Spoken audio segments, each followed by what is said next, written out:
Hello students, मैं लाली वर्मा स्वागत करती हूं आपका मैग्नेट ब्रेन्स के हिंदी मीडियम चैनल पर। जी हाँ बेटा, आज मैं आपके लिए लेकर आई हूं आज जो परीक्षा हुई आपकी हिंदी की। यस, बिल्कुल सही समझे आप। CBSE question paper solution Hindi course A आ, ठीक है। क्वेश्चन पेपर कोड है 3/4/1 सेट 1 और टर्म 2 परीक्षा। तो इस वीडियो के दौरान हम डिस्कस करने वाले हैं कि जो आपने परीक्षा दी है वो किस तरह से आपने क्वेश्चंस को सॉल्व किया और किस तरह से आपने उत्तर लिखे। हर एक प्रश्न की चर्चा करेंगे हम विस्तृत रूप में, डिटेल में, ताकि आप अपने आप को देख सकें और जो भी आप लिख कर आए हैं उससे क्रॉस चेक कर सकें कि आपके अंक कितने आ सकते हैं। तो ध्यान से देखिएगा और बने रहिएगा मेरे साथ इस वीडियो में। चलते हैं, शुरू करते हैं। आइए देखिए, इस तरह का आपका क्वेश्चन पेपर था, ठीक है। और यहां पर आपने सबसे पहले देखा होगा कोर्स आ, ठीक है। कोर्स आ का ये क्वेश्चन पेपर है। सबसे पहले आपने निर्देशों को पढ़ा होगा और एक एक निर्देश की जांच आपने बड़े अच्छे से की होगी कि कृपया जांच कर लें कि इस प्रश्न पत्र में मुद्रित पृष्ठ 4 है। ओके, प्रश्न पत्र में दाहिनी ओर दिए गए प्रश्न पत्र कोड को छात्र उत्तर पुस्तिका में लिखें। आपने ये कोड जरूर लिखा होगा, लिखा था, ठीक है। ये आप कोड लिखकर आए होंगे। तो इस तरह से आप देखते जाइए। कृपया जांच कर लें कि प्रश्न पत्र मतलब टोटल जो क्वेश्चंस हैं वो 7 हैं। ये भी आपने देख लिया होगा। हर एक को आपने बड़े आराम से देखा है। उसके साथ अब हम चलते हैं प्रश्नों पर। आप ध्यान से सुनिएगा, देखिएगा और समझिएगा, ठीक है। चलते हैं आगे। ये यहां पर कि निर्धारित समय कितना था आपका, 2 घंटे। और इन्हीं 2 घंटों में आपको बड़े अच्छे से हर एक प्रश्न को पढ़कर उसका उत्तर लिखना था। तो आप कैसा उत्तर लिखकर आए हैं? क्या जो मैं आज बताने वाली हूं, जो समाधान या सॉल्यूशन मैं आज करने वाली हूं आपके क्वेश्चन पेपर का, क्या आपने उसी तरह से उत्तर लिखा है? देखिएगा, सामान्य निर्देशों में आपने देखा कि इस प्रश्न में कुल 7 प्रश्न थे प्रश्न पत्र में, ठीक है। 2 खंड थे, खंड का और खंड खा, बिल्कुल देखा होगा आपने। तो यहां पर एक और बात थी जो कि सैंपल पेपर्स में भी मैंने आपसे बार बार कही थी कि स्वच्छता का विशेष ध्यान रखेंगे। क्या आपने अपनी उत्तर पुस्तिका को स्वच्छता पूर्वक पूर्ण किया? क्या आज आपने जो भी परीक्षा दी है उसमें कहीं काटा पीटी या ऐसा कुछ तो नहीं कर दिया है कि चेकर देख कर ही सोचे ओहो ये क्या है? आशा करती हूं आपने स्वच्छता का विशेष ध्यान रखा होगा। लेखन कार्य में और खंड का में कुल 3 प्रश्न थे, बिल्कुल थे, अभी हम देखने वाले हैं। दिए गए निर्देशों का पालन करते हुए उनके उत्तर लिखने थे। आशा करती हूं आपने हर एक निर्देश को ध्यानपूर्वक पढ़ा होगा। याद कीजिए, हर एक सैंपल पेपर जो 5 समाधान सैंपल पेपर्स में 5 समाधान यहां पर आपके लिए लेकर आए थे और आपने हर एक को देखा होगा। ये सब हम ऑलरेडी डिस्कस कर चुके हैं। खंड खा में कुल 4 प्रश्न थे और विकल्प भी दिए हैं। तो जो भी ऑप्शन दिए होंगे उनको आपने ध्यानपूर्वक पढ़ा और अच्छे से जो लगा कि आपको हाँ मैं ये बहुत अच्छे से कर सकता हूं या कर सकती हूं, तो आप बड़े अच्छे से उस प्रश्न का उत्तर लिख कर आए होंगे। चलते हैं आगे। देखिए, खंड का है हमारा पाठ्य पुस्तक और पूरक पाठ्य पुस्तक। हमारा हिंदी जो कोर्स है आ या कोर्स ए, उसमें 2 पुस्तकें कौन कौन सी हैं? एक है हमारी क्षितिज और दूसरी है हमारी कृतिका, है ना। तो इन्हीं प्रश्नों से इन्हीं पुस्तकों से प्रश्न आए हैं खंड का में। अब देखते हैं, और खंड का भी हमारा 20 नंबर का है, खंड खा भी हमारा 20 नंबर का है, क्योंकि टोटल पूर्णांक है हमारे 40 नंबर। अब चलते हैं पहले प्रश्न के समाधान की ओर और ध्यान से देखिएगा कि क्या आपने इसी तरह से उत्तर लिखा है। चलते हैं पहले प्रश्न पर। निम्नलिखित प्रश्नों के उत्तर 25 से 30 शब्दों में, अर्थात 4 से 5 लाइंस में आपको उत्तर लिखकर आना था, ठीक है। पहला प्रश्न है, मानवीय करुणा की दिव्य चमक पाठ के आधार पर फादर कामिल बुल्के के व्यक्तित्व के किन्हीं 2 पहलुओं का उल्लेख कीजिए जिनसे आप प्रभावित हैं। मानवीय करुणा की दिव्य चमक, फादर कामिल बुल्के, इस प्रभाव के उपयुक्त कारण भी स्पष्ट कीजिए। चलते हैं हम इसके उत्तर की तरफ कि मानवीय करुणा की दिव्य चमक में फादर कामिल के ऐसे कौन सी बातें थीं 2 जो आपको बहुत अधिक प्रभावित करती हैं। उत्तर बताते हैं हम आपको। देखिए हम चल रहे हैं खंड का के पहले प्रश्न पर, ठीक है।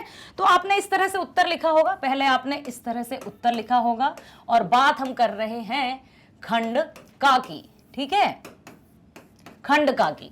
और उसका जो पहला प्रश्न है फादर कामिल बुल्के, तो क्या लिखा था आपने? क्या आपने इस तरह से लिखा कि फादर कामिल बुल्के जन्मे थे बेल्जियम में, परंतु उन्होंने कर्म भूमि अपने किसको बनाया? भारत को। तो हम क्या लिखेंगे? फादर कामिल बुल्के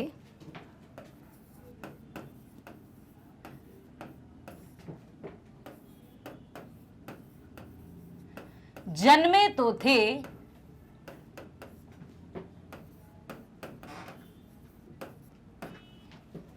बेल्जियम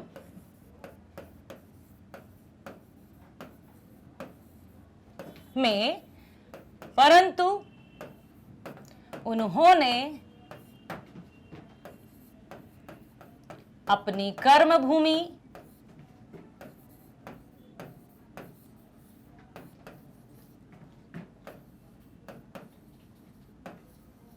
किसे बनाया था? भारत को, ठीक है। भारत में आकर रम गए थे और बस गए थे, ठीक है। अब ये देखना है कि उनके कौन कौन से दो प्रमुख बातें थी जिनसे आप अत्यधिक प्रभावित हुए। अब हो सकता है कि जो मैं यहां बताने वाली हूं उससे आपने अलग लिखा हो, बिल्कुल हो सकता है, क्योंकि चैप्टर आपने बड़े अच्छे से पढ़ा है, वीडियो भी आपने देखा है। तो सबसे पहले हम क्या देखें कि फादर कामिल बुल्के की तुलना लेखक ने किससे की है? देवदार के वृक्ष की सघन छाया जैसे, ठीक है।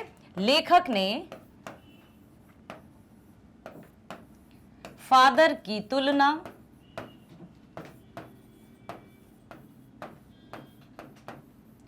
देवदार के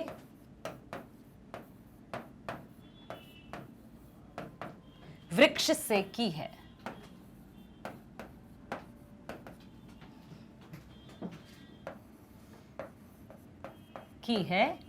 जो छाया या शीतल छाया प्रदान करता है।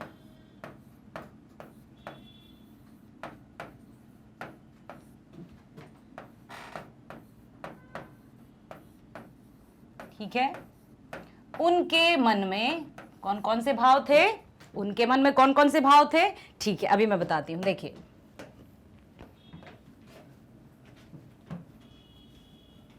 दूसरा पॉइंट हम लिखेंगे, उनके मन में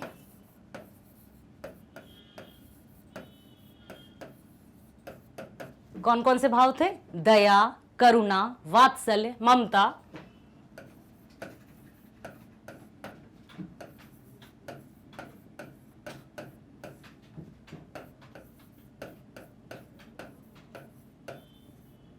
वात्सल्य, ममता लबालब भरे हुए थे, अर्थात पूर्ण रूप से।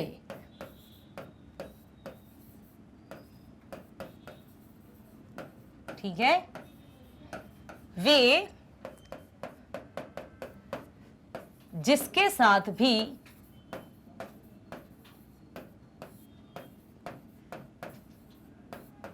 रिश्ता बनाते थे, कभी रिश्ता बनाते थे तो कभी तोड़ते नहीं थे,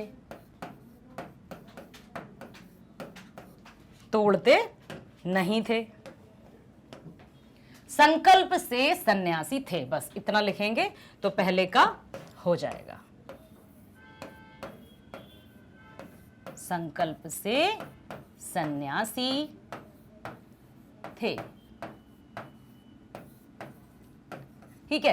तो यहां आपने क्या इस तरह के बिंदु या इस तरह के पॉइंट्स लिखकर आए हैं परीक्षा में कि वो जिससे भी रिश्ता बनाते थे जीवन भर निभाते थे, या संकल्प से सन्यासी थे? ऐसा नहीं है कि परंपरागत जो सन्यासी थे उनकी भांति थे कि किसी से रिश्ता नहीं निभाना है या एकांत में वास करना है। ठीक है, समझ आया पहले का उत्तर? चलें आगे बेटा। अब देखते हैं हम दूसरा प्रश्न क्या है। दूसरा प्रश्न आया था कि मानवीय करुणा की, फिर उसी पाठ से, मानवीय करुणा की दिव्य चमक पाठ के लेखक और फादर पुलके के संबंध आपकी दृष्टि में कैसे थे, इससे फादर के स्वभाव के विषय में क्या कहा जा सकता है। अब इसी चैप्टर से एक और प्रश्न आया, पहले का खा, ठीक है, पहले ही प्रश्न का खा है। यहां हमें बताना है फादर कामिल बुल्के और लेखक के आपसी संबंध। तो कैसे संबंध थे उनके? लेखक, ठीक है, और फादर कामिल बुल्के के संबंध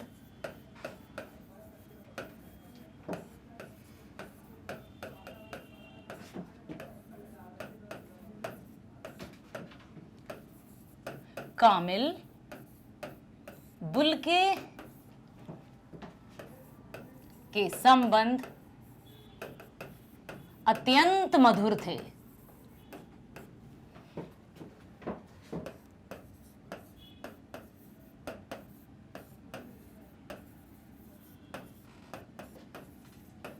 लेखक उन्हें अपने बड़े भाई की तरह मानते थे।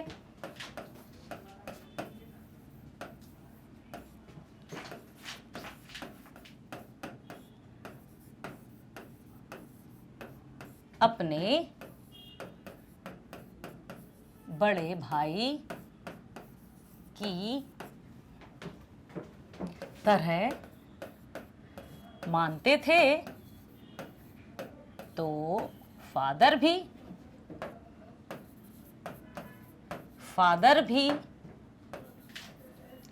उनके प्रत्येक कार्यक्रम में निर्लिप्त शामिल होते थे।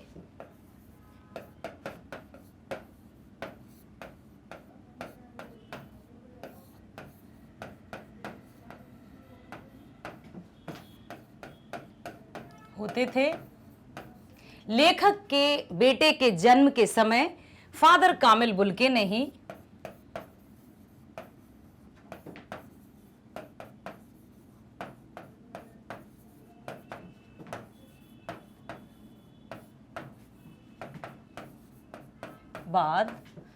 फादर ने ही अन्नप्राशन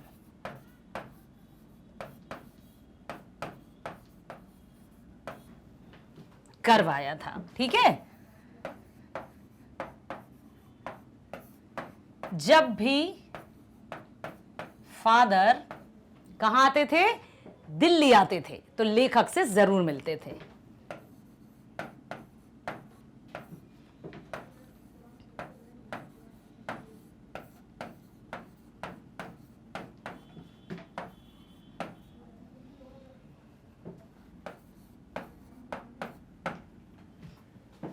लेखक से जरूर मिलते थे, अवश्य मिलते थे। इलाहाबाद की बात है ना?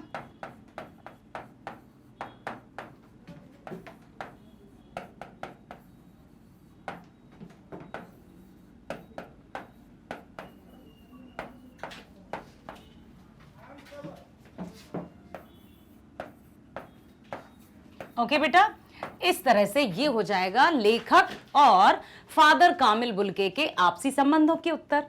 क्या आपने इसी तरह से उत्तर लिखा था? ओके, चलते हैं अगले प्रश्न की ओर और देखते हैं कि उत्तर कैसे लिखा जा सकता है। अगला प्रश्न है लखनवी अंदाज। लिखा है किसने? यशपाल जी ने। लखनवी अंदाज पाठ में लेखक ने नवाब साहब की किस प्रकार की सनक का परिचय दिया है?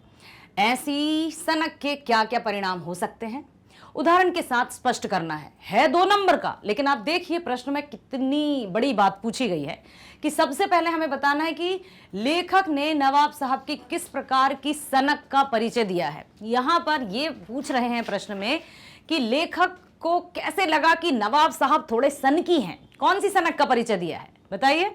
देखिए, क्या आपने इस तरह से उत्तर लिखा है पहले प्रश्न का? तो आप यहां डालेंगे उत्तर नंबर 1 और इसका हम कौन सा करने वाले हैं? गा। तो लेखक ने लेखक जब, हमें सब कुछ बताना पड़ेगा कि कब की बात है, लेकिन वो संक्षिप्त रूप में, कि लेखक जब ट्रेन के सेकंड क्लास के डब्बे में गए, ठीक है, जब लेखक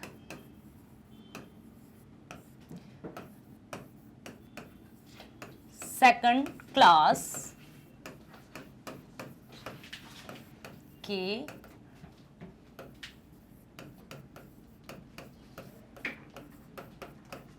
ट्रेन में, है ना,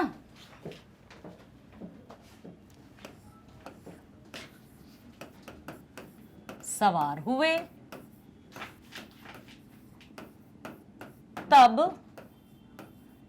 वहां एक नवाब साहब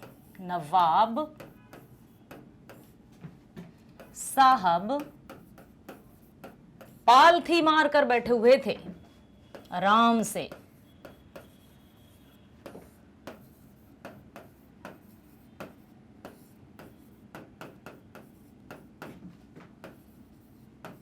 हुए थे, लेखक को देखकर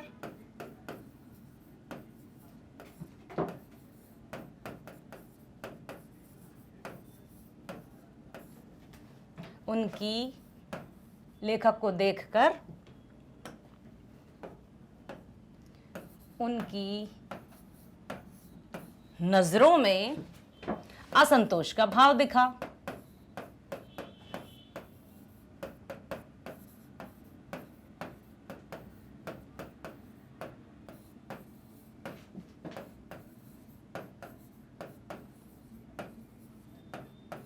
इसके बाद क्या किया था उन्होंने? इसके बाद फिर खीरे वाली प्रक्रिया क्या थी? एक तो यहीं से लग रहा है कि वो मतलब कोई भी ये लेखक के प्रति उन्होंने कोई हाव भाव नहीं दिए, ना ही मुस्कुराहट दी, और क्या कर दिया, लेखक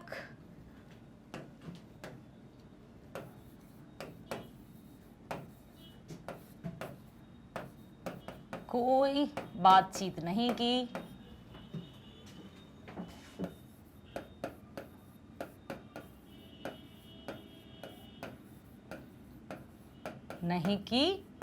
और खिड़की से बाहर देखने लगे।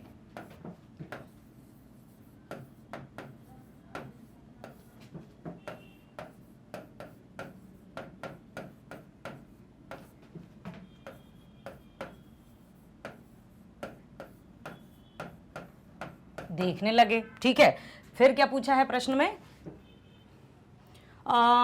ओके, किस प्रकार की सनक का। तो अब यहां पर आप देख सकते हैं कि खिड़की से बाहर देखने लगे, फिर खीरे काटे, फिर खीरे काटने की संपूर्ण प्रक्रिया में लीन हो गए।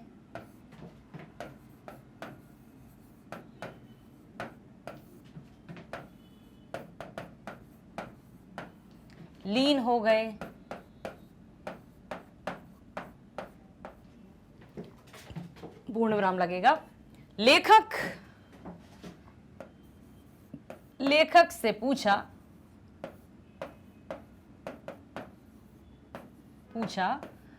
परंतु लेखक ने ना में सिर हिला दिया,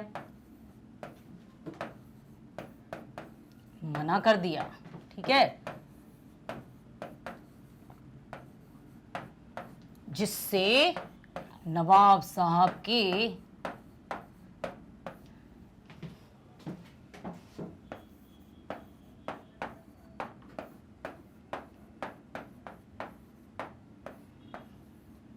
स्वाभिमान को ठेस पहुंची।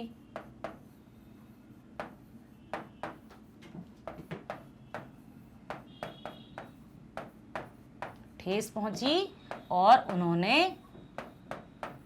खीरों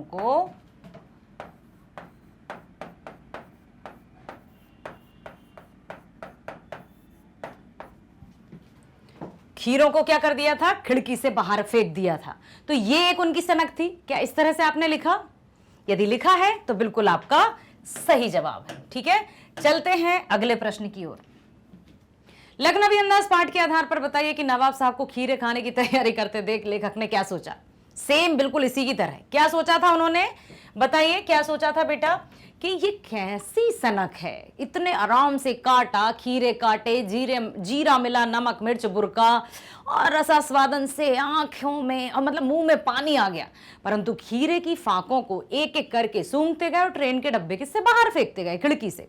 तो यहां भी यही आएगा कि खीरे खाने की तैयारी लेखक ने क्या सोचा, उनके मन में कौन सी इच्छा जगी और नवाब साहब के पूछने पर उसने खाने से क्यों मना कर दिया। ठीक है, क्योंकि उन्होंने मना क्यों किया था, लेखक ने मना क्यों किया था बताइए, क्योंकि जब लेखक चढ़े थे तो उन्होंने कोई प्रतिक्रिया नहीं दी थी, उल्टा खिड़की से बाहर देखने लगे थे। तो यहाँ पर लेखक को बड़ा अजीब सा लगा कि ये कैसा सनकी टाइप का व्यक्ति है, इसलिए जब उन्होंने खीरे का ऑफर किया तो उन्होंने मना कर दिया। तो इसी का जो उत्तर है वो इसी तरह से लिखा जाएगा जैसे हमने अभी इसका लिखा है, उसी के आगे ये वाला उत्तर माना जाएगा। तो क्या आपने इसी तरह से उत्तर लिखे हैं? यदि लिखे हैं तो बहुत बढ़िया, 2 में से 2 नंबर आपको मिल जाएंगे। अब चलते हैं, निम्नलिखित में से किन्हीं 3 प्रश्नों के उत्तर 25 से 30 शब्दों में लिखिए। 3 प्रश्नों के उत्तर, ठीक है, ये भी आपके 2-2 नंबर के हैं। दिए हैं 4, करना है 3। इस सत्र में पढ़ी गई किस कविता में कवि ने बादलों के विविध रूपों का चित्रण किया है, उनका वर्णन अपने शब्दों में कीजिए। Yes, very nice. हम पहुंच गए हैं उत्तर नंबर 2 पर। किस कविता में? उत्तर नंबर 2 पर हम पहुंचे हैं और उसका पहला जो है का, उत्साह कविता में। ठीक है, इस सत्र में पढ़ी गई उत्साह कविता, उत्साह कविता जो कि किसके द्वारा रचित है? कवि सूर्यकांत त्रिपाठी निराला।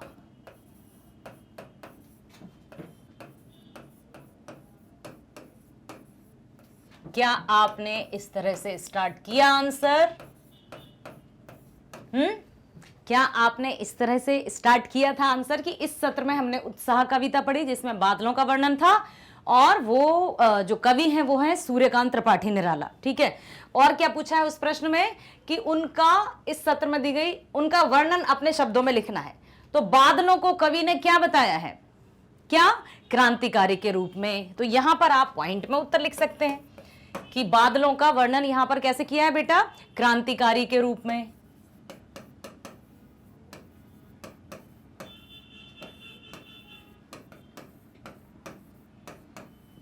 ठीक है, जल बरसाने वाली शक्ति के रूप में,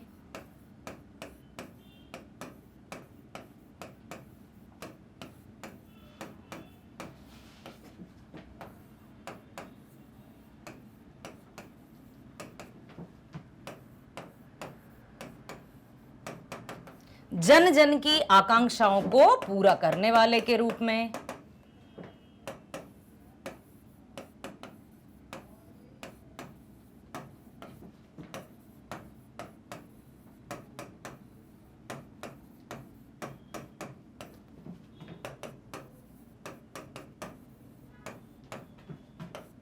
पूरा करने वाले के रूप में,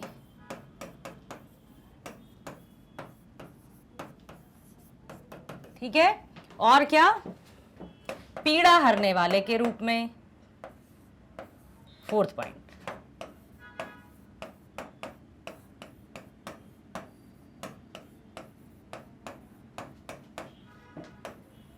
कंप्लीट हो गया। तो इस तरह से आपने लिखा होगा, बिल्कुल आपको 2 में से 2 नंबर मिल जाएंगे, बिल्कुल मिल जाएंगे। ठीक है, तो अब हम देखते हैं अगला प्रश्न। अब देखते हैं अगला प्रश्न। ठीक है, देखिए अब पहुंचे हैं हम कौन सी कविता पर? कन्यादान। कन्यादान कविता में मां की परंपरागत छवि से हटकर नए दृष्टिकोण से विचार किया गया है। उसमें नया क्या है? आप उन विचारों से कहां तक सहमत हैं और क्यों? बहुत ध्यान से देखिएगा, सुनिएगा और समझिएगा। क्या आपने उत्तर को ऐसे ही लिखा है जैसा अभी मैं बताने वाली हूं आपको? प्रश्न एक बार और सुन लीजिए। कन्यादान कविता में मां की परंपरागत छवि से हटकर नए दृष्टिकोण से विचार किया गया है। बिल्कुल, उसमें नया क्या है बताना है आपको। तो हम चले दूसरे प्रश्न के खा पर। ठीक है, प्रश्न दूसरा है और हम कर रहे हैं खा। अब पहले सुन लीजिए कि परंपरागत छवि में माँ क्या कहती है कि बेटा अब आप तुम ससुराल जाने वाली हो तो जैसा ससुराल के लोग कहें वैसा करना, मुंह मत खोलना, जवाब मत देना। ये परंपरागत माँ की सीख होती थी कि वहां जैसे तुम्हें रखें वैसे रहना, यही कहा गया था। परंपरा के अनुसार यदि हम पहले की थोड़ी सी पीछे चले जाएं, आज से सिर्फ 40-50 वर्ष पहले की यदि हम बात करें, और कम की यदि 20-30 वर्ष पहले की भी हम बात करें, तो माँ बच्चों से क्या कहती थी, अर्थात माँ अपनी बेटी को विदा करते समय क्या कहती थी कि बेटा देखिए, माँ कहती थी, परंपरागत माँ अपनी बेटी से ससुराल के लोगों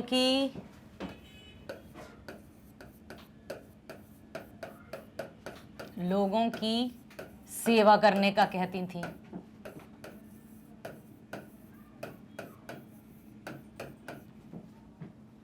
थी, है ना। और क्या कहती थी कि ससुराल में जैसे भी तुम्हें रखें, ससुराल वाले जैसे भी तुम्हें रखें, जैसे भी व्यवहार करें, कभी प्रत्युत्तर मत देना। कभी प्रत्युत्तर मीन्स रिप्लाई, ठीक है। कभी प्रति उत्तर मत देना। अब वही तुम्हारा घर है, वहीं रहना है तुम्हें। अब से वही तुम्हारा घर है।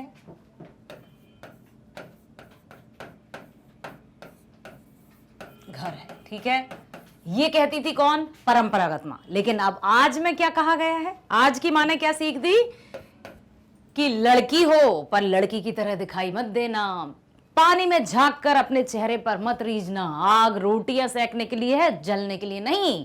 परंपरागत जो वैल्यूज हैं, मूल्य हैं, संस्कार हैं, जैसे अपने मन में अभी या वर्तमान में क्या कहती हैं मां। चलिए देखिए, ध्यान से देखिएगा। अब यहां पर हम वर्तमान की मां की बात करेंगे कि वर्तमान में मां अपनी बच्ची से क्या कहती है, अपनी बेटी को विदा करते समय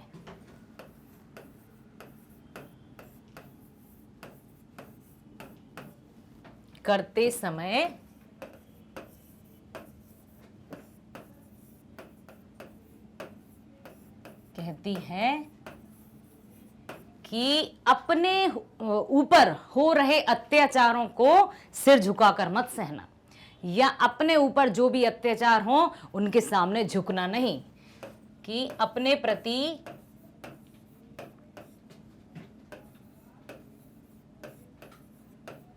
होने वाले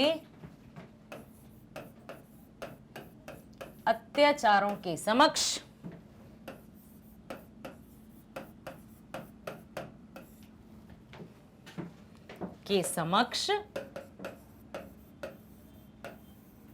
झुकना नहीं,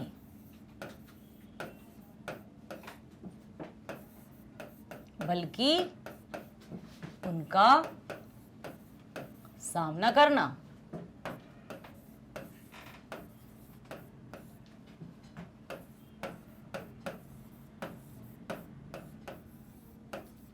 वस्त्र और आभूषण के लोभ में मत आना। यस, वस्त्र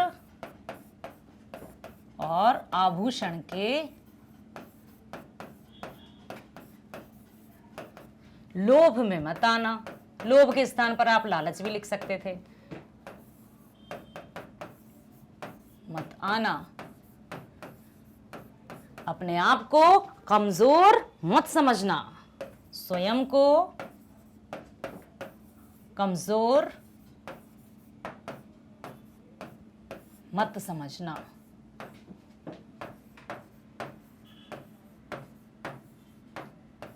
अपने मन में दया, ममता, करुणा, वात्सल्य ऐसे गुणों को रखना, परंतु कभी भी अत्याचार के समक्ष झुकना नहीं। ये दी है आज की माताजी ने सीख, और परंपरागत मां ने क्या कहा था वो अभी हमने देख ही लिया है। ठीक है, यदि आपने इस प्रश्न का उत्तर इस तरह से लिखा है, इट मींस आपको बिल्कुल 2 में से 2 नंबर मिल जाएंगे, बशर्ते कि आपकी मात्राओं की मिस्टेक ना रही हो। यदि 2-3 मात्राओं की मिस्टेक हो जाती है तो हाफ नंबर कटने के चांसेस रहते हैं। ठीक है, चलते हैं आगे।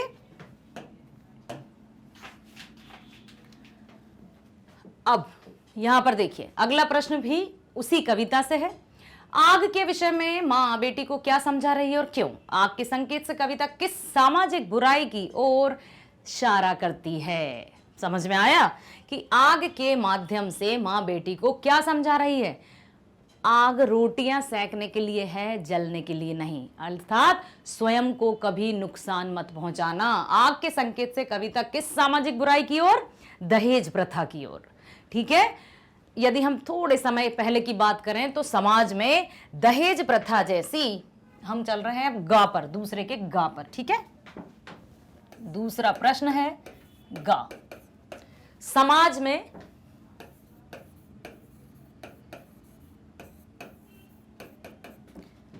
दहेज प्रथा जैसी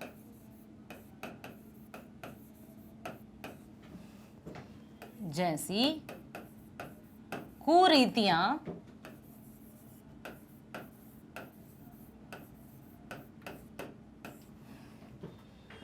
मुंह फैलाए खड़ी थीं या बाहें फैलाए खड़ी थीं, व्याप्त थीं।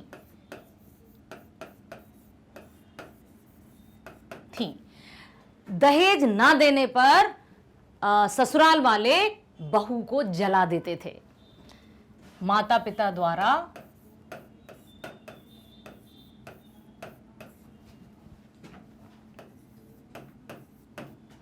ससुराल वालों की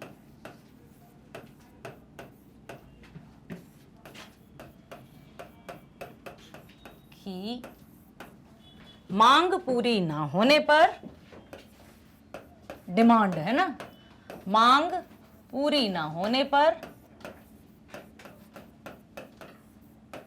पर ससुराल पक्ष में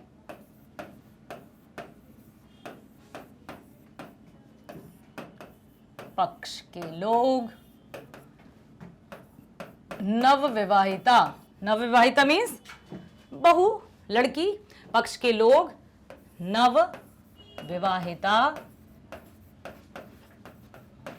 को जलाकर मार देते थे।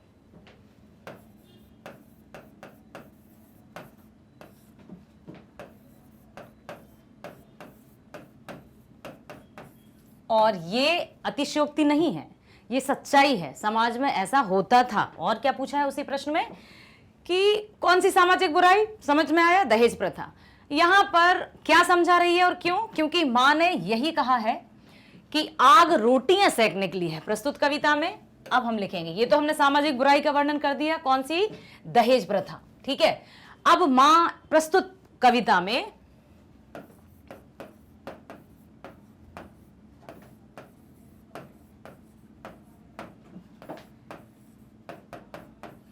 मां अपनी बेटी से कहती है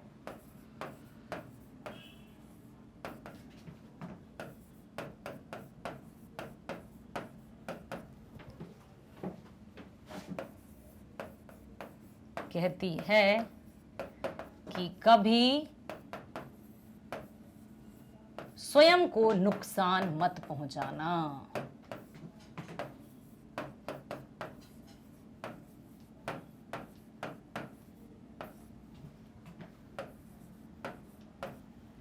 मत पहुंचाना। और आप वो पंक्ति लिख सकते हैं, आग रोटियां सेकने के लिए है, इन्वर्टेड कॉमा में, आग रोटियां सेकने के लिए है, जलने के लिए नहीं।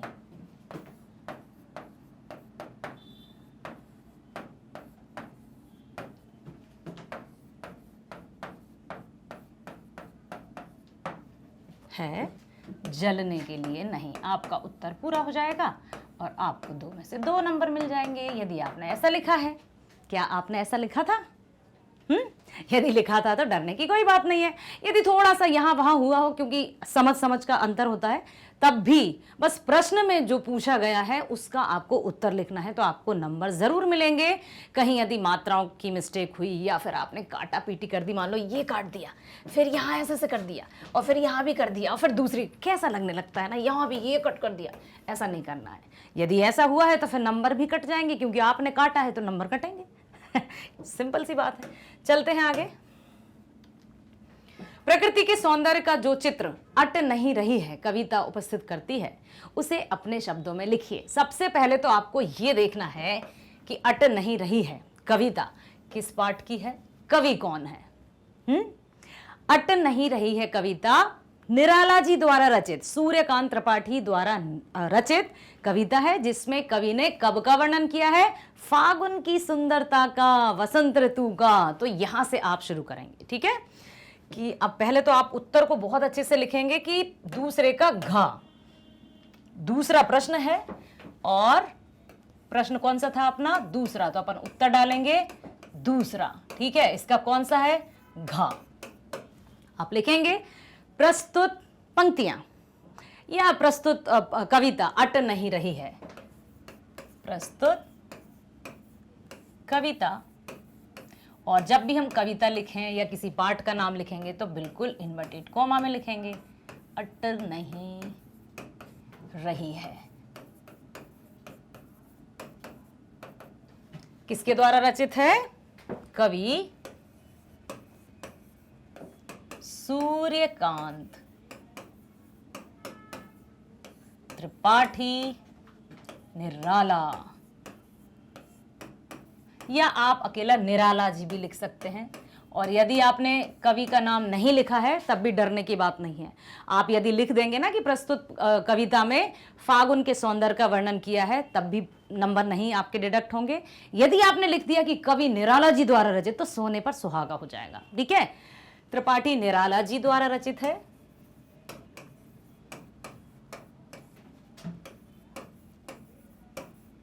रचित है। इसमें फागुन की सुंदरता का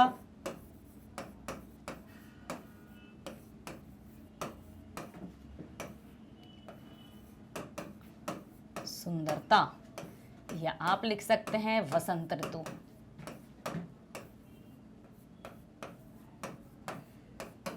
का वर्णन किया है,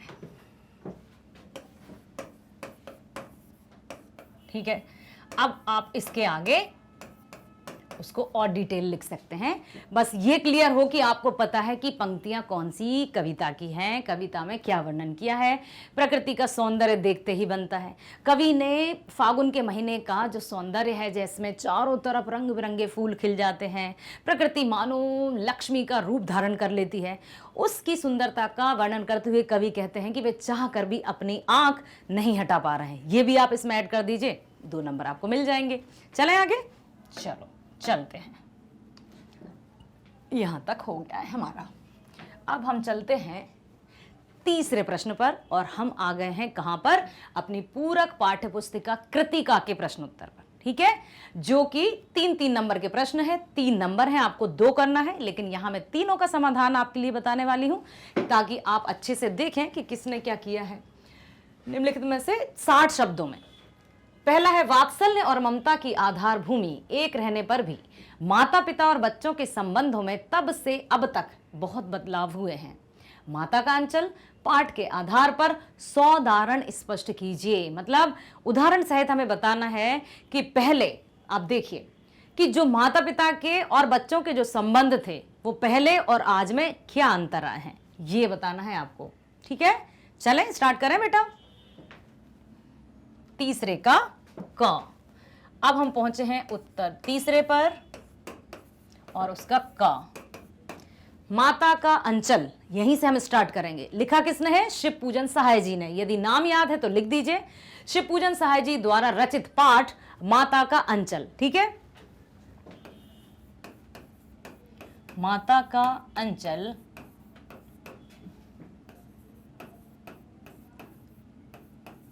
पाठ माता पिता एवं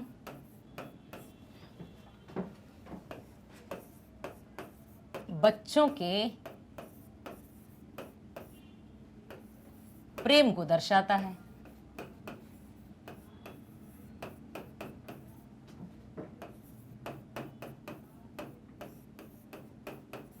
पहले की यदि हम बात करें, कब की? सन 1929-30 के दशक में। हमें बताना होगा कि आज का और कब का, मतलब आज से लगभग कितने वर्ष पूर्व। तो हम जो सन दिया है इस पाठ में हम वही लिख देंगे कि सन 1929-30, सन 1929-30 के दशक में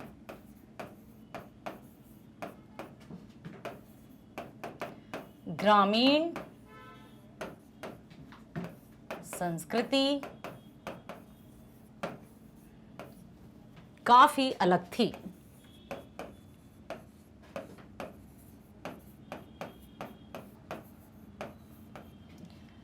माता पिता अपने बच्चों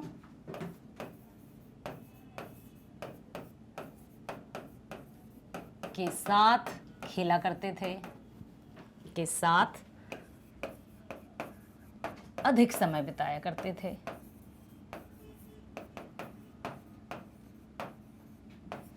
अधिक समय बिताया करते थे में आप लिख सकते हैं उनके साथ खेला करते थे, बिताया करते थे। ठीक है, तो ये मेनली यहां पर यही बताया है कि पहले क्या होता था, माता पिता अपने बच्चों के साथ अधिक समय बिताया करते थे और उस समय में क्या करते थे, खेलना कूदना, हर एक उनकी जो भी खेल हुआ करते थे उनमें शामिल हो जाते थे। आपने देखा ना भोलानाथ, तो यहां पर आप लिख देंगे जैसे, क्योंकि उन्होंने कहा है कि उदाहरण सहित, जैसे जब भोलानाथ अपने मित्रों के साथ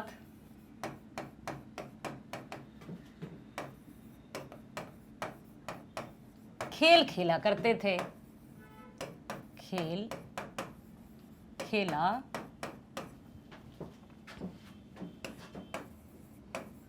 करता था, क्योंकि बच्चे की बात की जा रही है, तब उसके बाबूजी, अपने पिताजी से क्या कहता था भोलानाथ, बाबूजी, और माताजी से मैया, तब उसके बाबूजी भी शामिल हो जाया करते थे।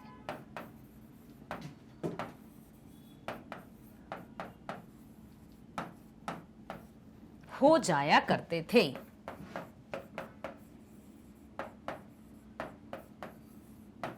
ये हो गया पहले का, क्योंकि इसमें पूछा है, इसमें क्या पूछा है कि वात्सल्य ममता की पृष्ठभूमि माता पिता के संबंध में तब से अब तक बहुत बदलाव आए हैं। तो हमें पहले तब का वर्णन करना होगा, फिर हम करेंगे अब का। तो ये रहा है सन 1929 का वर्णन। ठीक है, अंडरलाइन कर दिया हमने कि ये हमने किया है तब का वर्णन, अब हम करेंगे अब का वर्णन, क्योंकि 3 नंबर का प्रश्न है और जो पूछा है हमें वो तो अच्छे से बताना होगा। ठीक है, अब हम देखते हैं परंतु अब क्या होता है कि माता पिता के पास, अब माता पिता व्यस्त रहते हैं।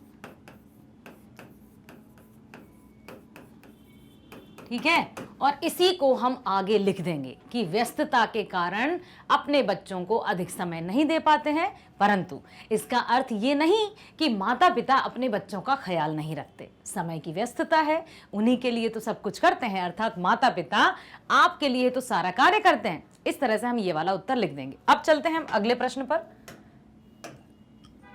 अगला प्रश्न है बेटा, साना साना हाथ जोड़ी पाठ के आधार पर बताइए कि पहाड़ के सौंदर्य पर मंत्रमुग्ध लेखिका पहाड़ों पर किस दृश्य को देखकर क्षुब्ध और परेशान होती है। क्या आपने भ्रमण या पर्यटन के दौरान ऐसे दृश्य देखे हैं? ऐसे दृश्यों और अपने मन पर पड़े उनके प्रभाव को अपने शब्दों में लिखिए। कि पहाड़ के सौंदर्य पर मंत्रमुग्ध लेखिका पहाड़ों पर किस दृश्य को देख क्षुब्ध और परेशान होती है। परेशान कब हुई थी वो, देखिए, ध्यान से देखिए। जब लेखिका ने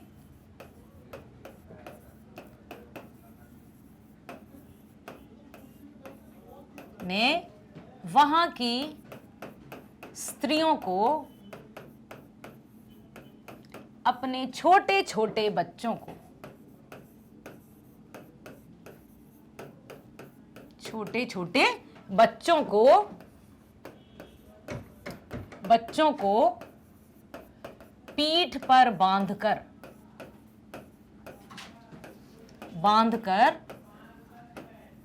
पत्थर तोड़ते देखा।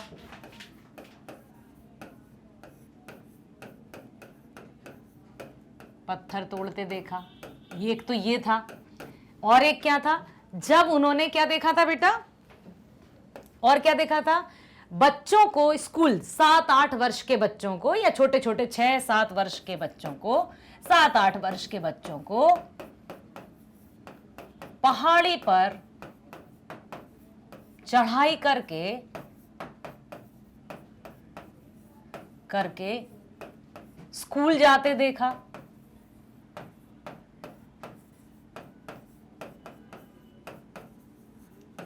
ठीक है, श्रम सुंदरियों, और वहां उन्होंने लिखा है कि उनकी महिलाओं की मातृत्व भावना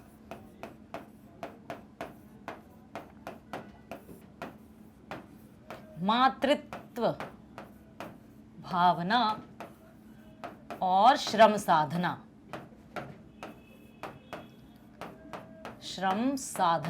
ठीक है, एक साथ देखी जा सकती है। तो इसलिए वो वहां का जो दृश्य, और एक और था सैनिकों का, ठीक है, भारतीय सैनिकों को उन्होंने सीमा पर तैनात देखा।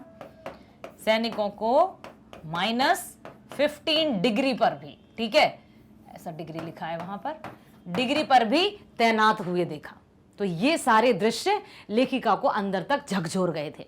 इस तरह से यदि आपने लिखा है तो डरने की कोई आवश्यकता नहीं है, आपके नंबर अच्छे आएंगे।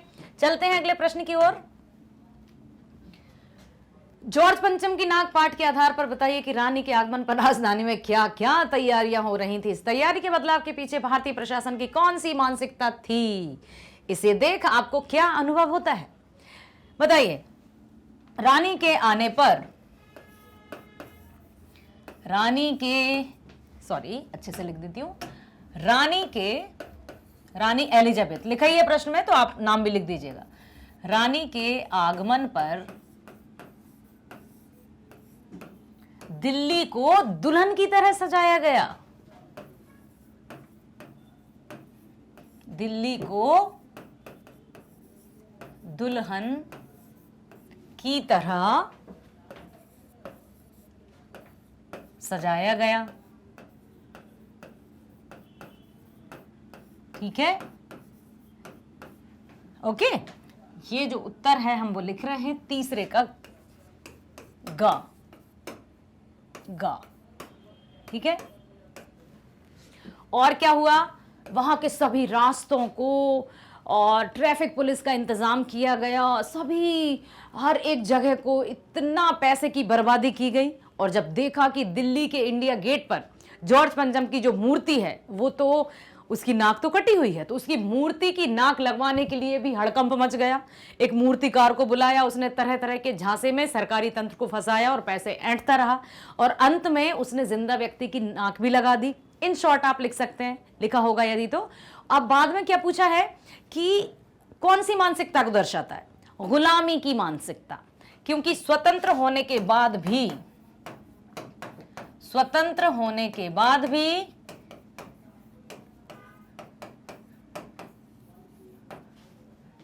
मानसिकता कौन सी थी, गुलामी की मानसिकता।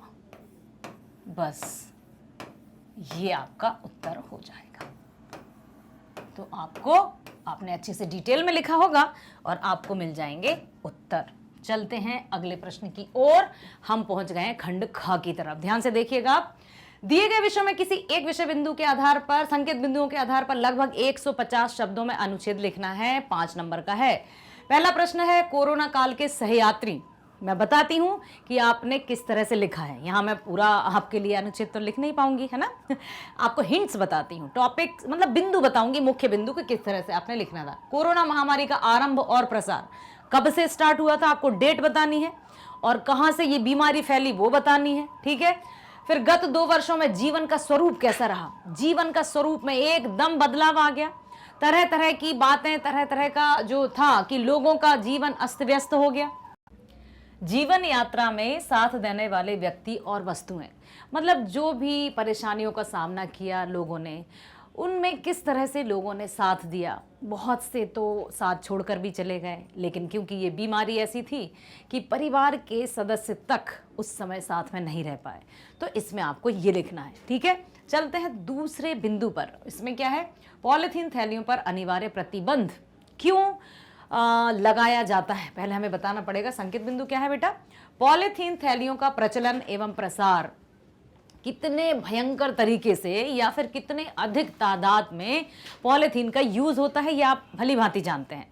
तो कब कैसे प्रचार प्रसार हुआ, हर एक वस्तु जो भी हम लेने जाते हैं या दुकान में खरीदने जाते हैं तो उसमें प्लास्टिक और पॉलीथीन सबसे अग्रणीय है, तो आपको वो लिखना है प्रसार में। मतलब प्रचार, प्रचलन और प्रसार। प्रचलन मीन्स उनका यूज किस तरह से होता है, और प्रसार इतनी फैल गया है कि पूरी दुनिया पॉलीथीन और प्लास्टिक के गिरफ्त में आ गई है।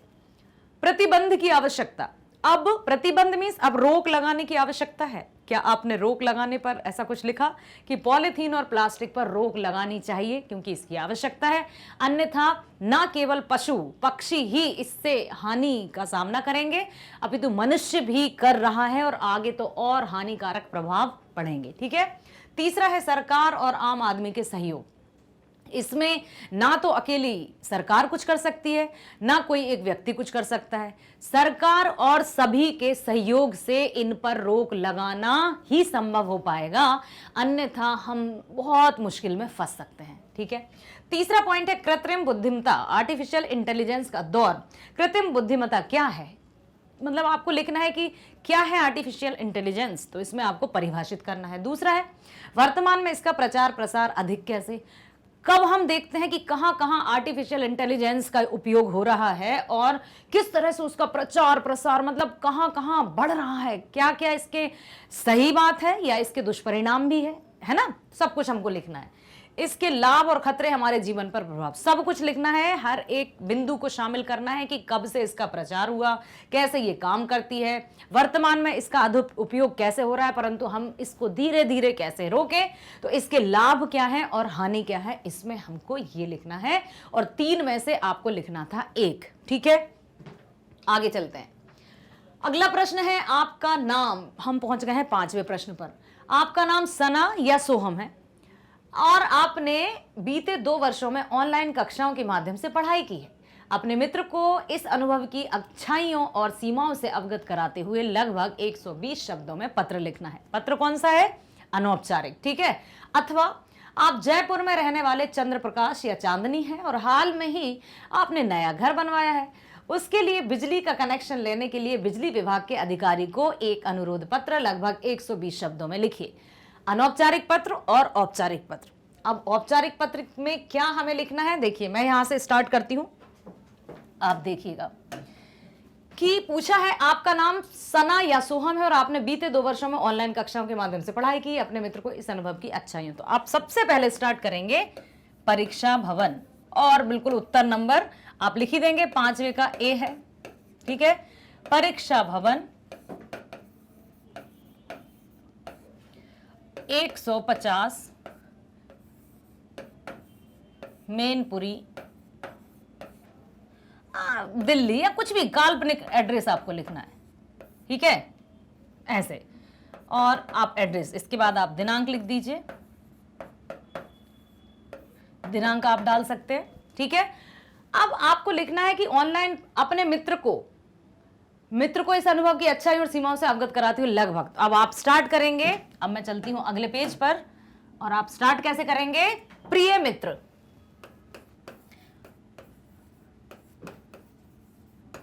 प्रिय मित्र, सा स्नेह नमस्कार।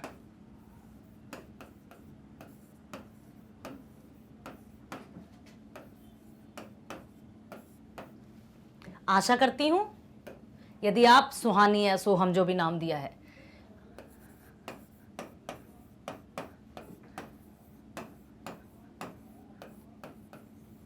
इससे पहले आप लिखें कि मैं यहां पर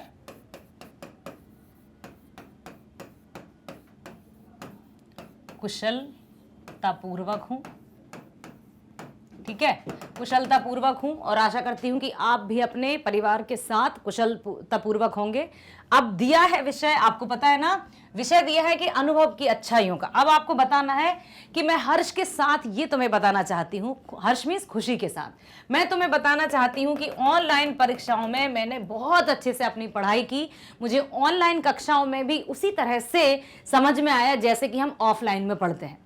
तो इस तरह से यदि कभी भविष्य में इस तरह का कुछ आ जाता है या हम घर बैठे अपनी पढ़ाई करेंगे तो उसमें हमें अपने मस्तिष्क को नकारात्मक करने की आवश्यकता नहीं है, क्योंकि जब भी हम किसी से कुछ प्रशंसा करते हैं या अपने बारे में कुछ नई नई बातें बताना चाहते हैं तो हमें उसके सकारात्मक पहलुओं को ही बताना है। अंत में हम थोड़ा सा कह सकते हैं कि परंतु जो है ऑफलाइन कक्षा और ऑनलाइन की जो तुलना है उसमें ऑफलाइन ही अधिक कारगर होगी, परंतु ऑनलाइन ने भी हमें कोरोना काल में अत्यधिक साथ दिया।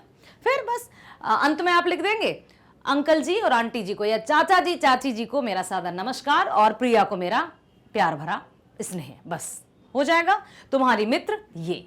और डेट नीचे भी लिख सकते हैं या वहां लिख दिए तो वो भी लिख सकते हैं। क्लियर हो गया? ठीक है, अब चलते हैं दूसरा जो प्रश्न है। आप जयपुर में रहने वाले चंद्रप्रकाश या चांदनी और हाल में आपने नया घर बनवाया, उसके लिए बिजली का कनेक्शन लेने के लिए विषय क्या लिखेंगे आप? बिजली कनेक्शन लेने के लिए अधिकारी को पत्र। बिजली का कनेक्शन लेने के लिए बिजली अधिकारी को पत्र, ये विषय हो जाएगा। विषय कहां से? बिजली कनेक्शन लेने के लिए बिजली अधिकारी को पत्र, बस ये आ जाएगा आपके विषय में। क्या आपने इसी तरह से विषय लिखा था? यदि लिखा था तो आपने बहुत अच्छा कार्य किया। आप जयपुर में वहां से रहने वाले, ठीक है, तो आप यहां लिखेंगे सविनय महोदय, नम्र निवेदन है कि मैं ये हूं, या तो आप चंद्रप्रकाश हैं या चांदनी हैं, ठीक है। और मैं आपसे यह मतलब मैं आपको सूचित करना चाहता हूं कि मैंने यहाँ पर इस कॉलोनी में हाल ही में अपना नया घर बनवाया परंतु बिजली की व्यवस्था ना होने के कारण हमें अत्यधिक समस्याओं का सामना करना पड़ रहा है। अतः आपसे अनुरोध है कि आप शीघ्रता से इस समस्या का समाधान करें। मैं आभारी रहूंगा। धन्यवाद चंद्रप्रकाश या चांदनी। भवदीय, भवदीय करके धन्यवाद भवदीय, अंत में आप लिख देते हैं भवदीय, ठीक है। जब भी हम किसी अधिकारी को पत्र लिखते हैं तो भवदीय चंद्रप्रकाश या चांदनी लिख दीजिए और यहां पर आपका पत्र समाप्त हो जाएगा, ठीक है। ये हो जाएगा आपका। अब चलें आगे। आपके बड़े भाई ने बेकरी की एक दुकान खोली है, उसके लिए लगभग 50 शब्दों में आकर्षक विज्ञापन तैयार करना है। बेकरी की दुकान खुल गया, या फिर आइए, मौका सिर्फ लिमिटेड या सीमित, या फिर जल्दी कीजिए, मौका हाथ से निकल ना पाए।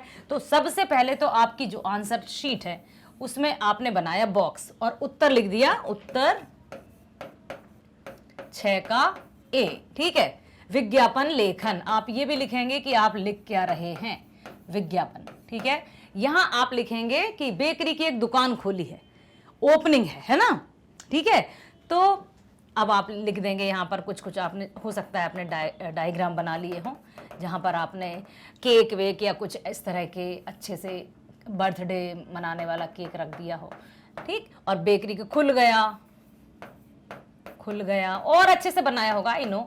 तो ये एक फॉर्मेट है विज्ञापन का, संपर्क करें ऐसे करके, तो ये विज्ञापन हो गया। दूसरा क्या है? आपकी बहन का एक थिएटर समूह है, वे इस शहर में अपने एक नए नाटक का मंचन करने जा रही हैं। उनके प्रचार प्रसार के लिए लगभग यही कि बहुत सुंदर शब्दों में आकर्षक क्या नाटक का मंचन करने जा रही हैं, ठीक है। तो यहाँ पर उनके प्रसार प्रचार के लिए लगभग 50 शब्दों में एक आकर्षक विज्ञापन तैयार करना है। तो विज्ञापन को हमेशा हमें एक बॉक्स में ही लिखना होता है और आशा करती हूँ कि आपने बड़े अच्छे से बॉक्स बनाकर सुंदर तरीके से मंच, नाटक का मंच, ठीक है। तो सबसे पहले तो आपने उत्तर नंबर डाला होगा, विज्ञापन लिखा होगा, ओके।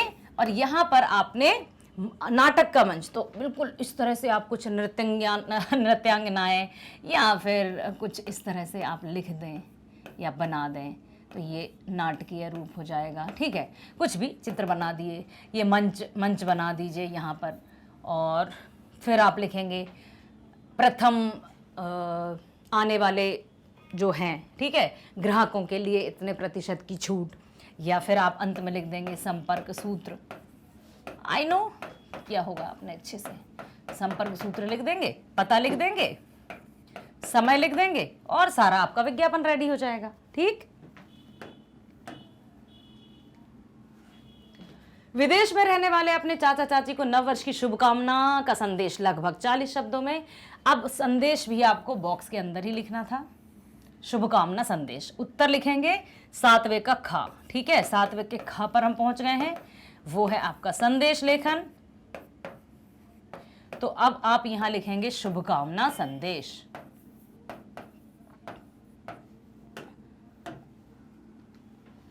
ठीक।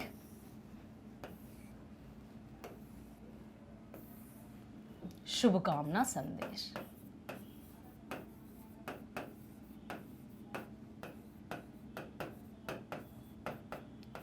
ठीक है, यहां आप लिख देंगे दिनांक, यहां लिख देंगे समय, जो भी आपको लिखना होगा, और यहां से आप शुरू कर देंगे। और अंत में, क्योंकि वहां आप चाचा चाची को लिख रहे हैं, तो आपका भतीजा नाम लिख दीजिए, चाचा जा काका गा, ये हो जाएगा आपका संदेश। ठीक है। अपनी कक्षा के प्रतिनिधि के रूप में सभी सहपाठियों को आगामी बोर्ड की परीक्षा के लिए शुभकामना संदेश, लगभग वही कि आपकी परीक्षा, ये भी शुभकामना संदेश है और इसी तरह से आपको लिखना है। तो आपको 2.5 नंबर मिलके आपको 5 नंबर मिल जाएंगे। आशा करती हूँ कि आपने बहुत अच्छे से पेपर दिया होगा। दिया है ना बेटा? तो इस तरह से ये हो गया हमारे आज की परीक्षा का समाधान। और आपने जो भी प्रश्न उत्तर देखे, आप तो बहुत क्रिएटिव बच्चे हैं बहुत अच्छे से परीक्षा देकर आए होंगे। और हमारा जो फल आएगा या रिजल्ट जो आएगा, तो उसमें बिल्कुल आपको बड़े अच्छे से अंक प्रदान किए जाएंगे चेकर्स द्वारा। जितना आपने लिखा है उतना आपको अंक अवश्य मिलेंगे। अपने मन में किसी प्रकार का डर या भय या किसी प्रकार का डाउट ना रखें, क्योंकि हम जो करके आते हैं उसका हमें फल तो मिलता ही है। ठीक है। आशा करती हूँ आपको आज का जो वीडियो है वो बहुत अच्छा लगा होगा और उससे आप अपने आप को जज भी कर पाएंगे, अपने आप का सेल्फ असेसमेंट कर पाएंगे। ठीक है बेटा, बने रहिए हमारे साथ, क्योंकि मैग्नेट ब्रेन्स आपके लिए लेकर आया है कक्षा 6वीं से 12वीं तक की ऑनलाइन स्कूल एजुकेशन एकदम फ्री। ठीक है। और इसके लिए आपको हमेशा हमारे साथ बना रहना है। बने रहने के लिए क्या करना होगा? आपको वीडियोस को लाइक करना है, सब्सक्राइब करना है और शेयर करना नहीं भूलेंगे। मेरे प्यारे बच्चों से हमेशा मैं यही कहूंगी कि स्वस्थ रहिए, खुश रहिए और अपने कार्यों को बहुत अच्छे से करते जाइए। अपने जीवन को नए तरीके से जीते रहिए और अपने प्रत्येक कार्य के प्रति रोचक अंदाज में अपना काम करते रहिए। मिलते हैं नेक्स्ट वीडियो में। स्वस्थ रहिए, खुश रहिए। Bye bye.